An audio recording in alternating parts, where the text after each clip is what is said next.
Okay, we're gonna see how to draw the ray diagram for a convex lens, specifically using formative. All right, so there are three rays of light that I need to model in order to find out where this image goes. So I'm going to make my rays of light red, and I don't want them too thick, otherwise it's hard to be precise. Then I'm going to always use the line tool.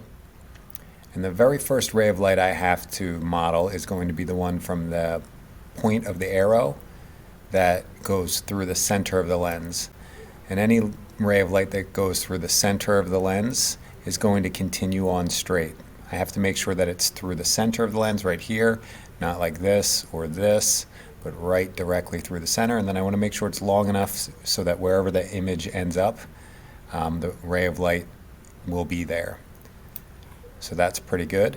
Now the next ray of light I'm going to model is the light that goes parallel to the optical axis until it hits the lens.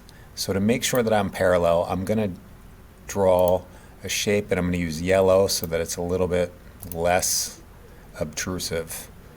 And then I'm going to make a rectangle here so that I can make sure that I keep the same distance from the line the whole time and make sure my line actually is parallel. So now I have a guide for my parallel line, and then I'm going to switch back to my original color for the ray of light, and then I'm going to draw this coming from the tip of the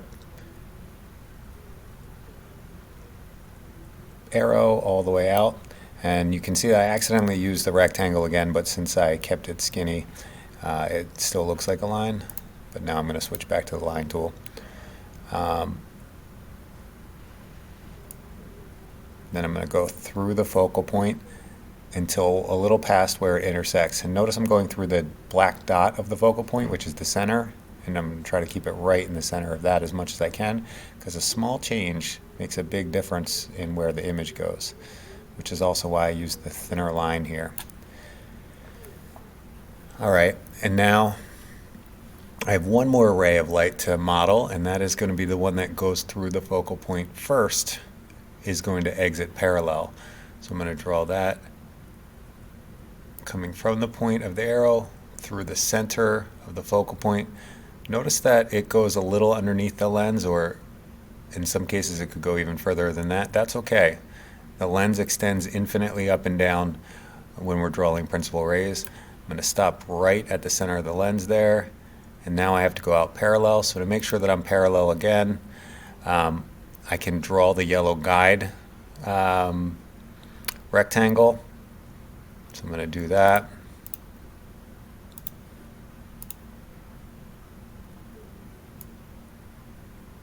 Right down to where it meets that ray. I'm going to drag it across. When done well, it should end up right on top of the others, which is what we see here. And I'm going to switch back to my original color and just trace right over that guide. Oop, I did it again. I stuck with the rectangle tool. That's okay, because the rectangle tool makes sure that my lines are straight. I just have to make sure I don't give it any thickness. All right, now I know where the tip of the arrow is. The tip of the arrow is going to be right where those three lines come together. But I still need to figure out the bottom of the arrow. So I'm going to switch to a different color. I'm going to use blue for the bottom of the arrow. And I'm going to do the same exact thing. Actually, before I do that, I'm going to create my guide rectangle for the bottom to create my first parallel line. Okay, now I'm going to switch back to red. Since I created the guide for it, might as well start with this parallel line. So it leaves the bottom of the arrow and it goes parallel to the optical axis right on top of my guide, stopping at the center of the lens. And then it's going to go out through the opposite focal point, right through the center again. And again, better to make it plenty long. Then I remember from before that any ray of light that goes through the center of the lens is going to continue on in that straight direction, unchanged. So I'm going to carefully select the same starting point of light from the bottom of the arrow. Then I'm going to go through the center of the lens, carefully trying to make sure that I'm in fact at the center. A small change can make a big difference.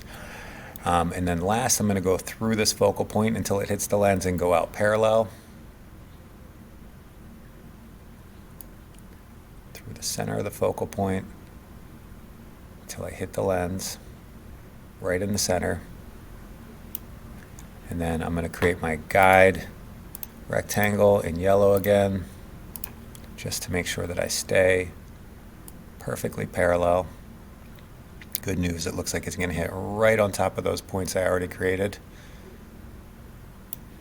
And then I'm going to switch back to line, go red,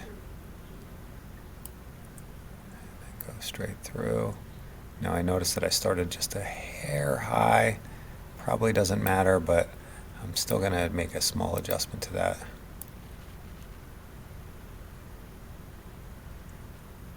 It's pretty difficult to get that just right. Let's see if I did. I think it's worse. I'm going to start over on that one. It's probably easier to redraw it than it is to smooth it out.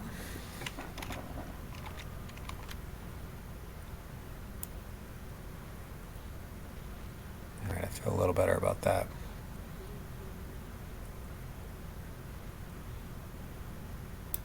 All right, so now I have this top and bottom of my arrow. So it's inverted, so the bottom of the arrow is going to be where the top was. So now I'm going to draw this. I'm going to make it the same as its original color, or at least green like the original color. Goes down.